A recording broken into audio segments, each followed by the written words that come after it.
What's the crack, everyone? It's Ollie from B2B Sports here. A little bit of a different vid today. We're talking about the UFC. I haven't talked about the UFC in absolute ages on this channel. Now, Conor McGregor is not only one of the biggest sporting names in the fight game, but he's one of the biggest sporting names globally in all of sports. Now, in this video today, I'll give my personal opinion on whether Conor McGregor will ever fight again. Before we jump into it, you know what to do. Whack the like button on this vid, give my channel a subscription, it absolutely means the world. I'd really love to progress this channel with your guys' help. It's a big passion of mine and I just absolutely love producing content. So you know what to do, give the channel some love. Thank you very much. Right then, Conor McGregor, the one and only Conor McGregor, is the sole reason why I'm into mixed martial arts, I'm into the UFC. I've followed his rise up the ranks.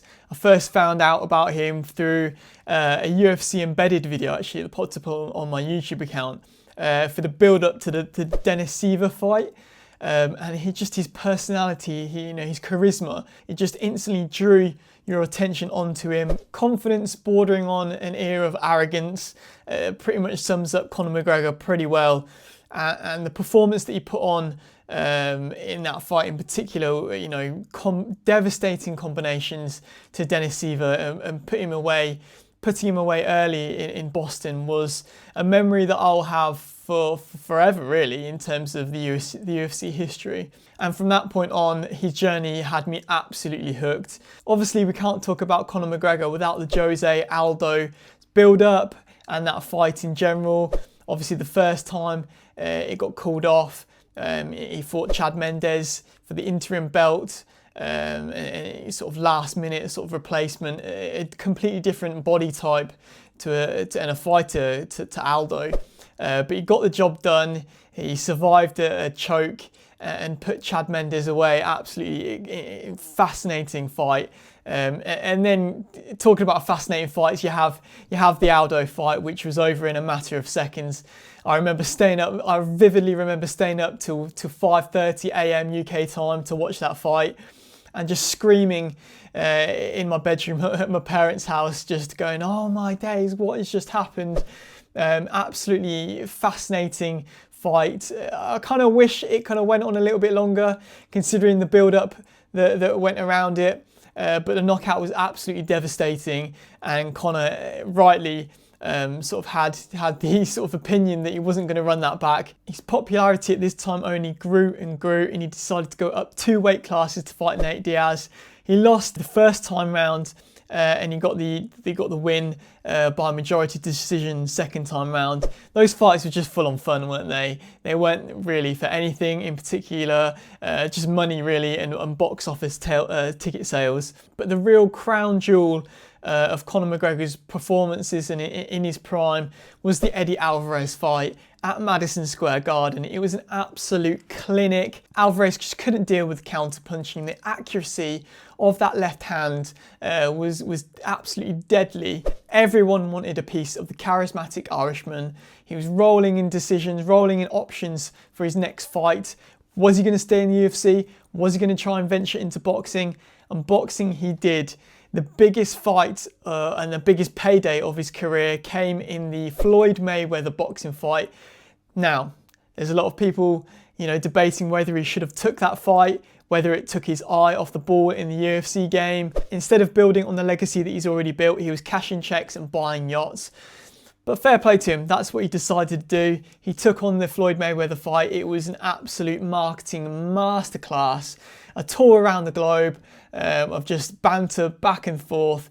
Did it get a little bit carried away at some points? Of course it did. That's Conor McGregor. He's one of the best on the mic, and I think he all lured us in to the fact that he could actually defeat Floyd Mayweather. It wasn't to be though, apart from one uppercut which sort of shook Floyd Mayweather. But other than that, Conor McGregor looked quite amateur against the great man Floyd Mayweather himself. I think there was a stoppage in round 10, and that put the nail in the coffin for his boxing career. But he made absolutely millions in the process. The biggest fight in UFC history came up next. Was Conor McGregor truly focused on this matchup?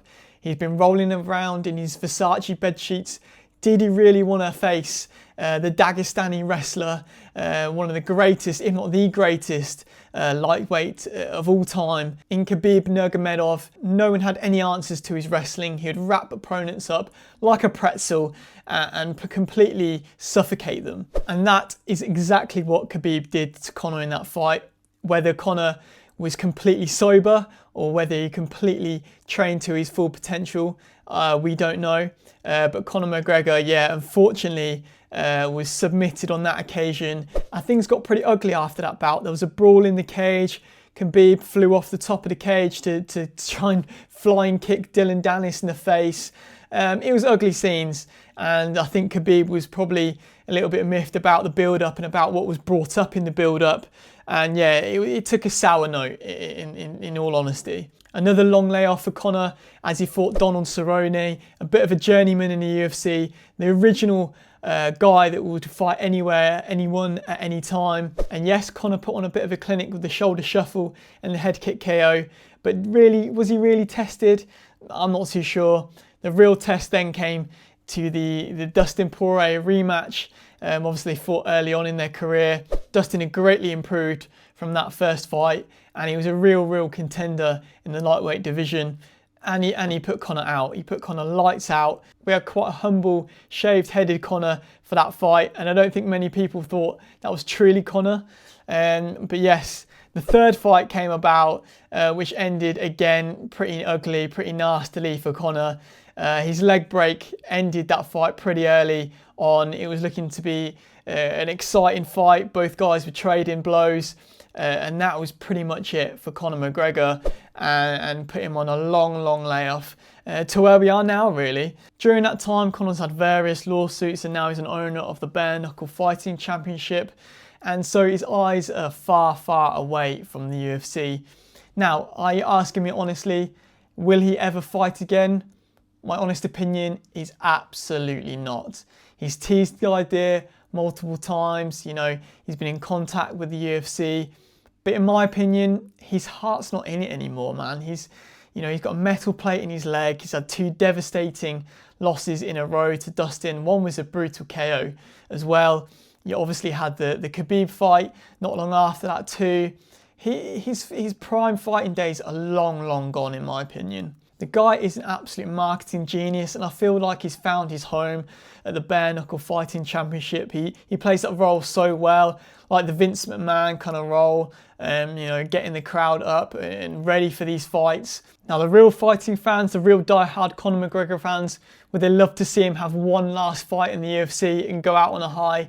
Absolutely, but I just can't see it, unfortunately. With Conor McGregor now earning the money that he's on and previously had during fights, with his current 2 losses, I think there's going to be a clash in terms of marketing the fight, who's going to be the A side, who's going to be the B side, and money for the fight, essentially. We all know that Dana White is pretty frugal with his money. You know, he's not paying the same that boxers would. And is Conor used to that sort of paycheck? Probably, and what he's getting, what he's offering at the UFC, his heart is just not in it the same way that it used to be. At the end of the day, I hope Conor stays clean. I hope he stays out of trouble, because he's raised a generation of fight fans, that's for sure. I'd be interested to know your guys' thoughts. Will Conor McGregor ever fight again? It's been a bit of a different one to the football and NFL content, but I hope you guys enjoyed it nonetheless. Thank you very much for watching and listening, and peace out.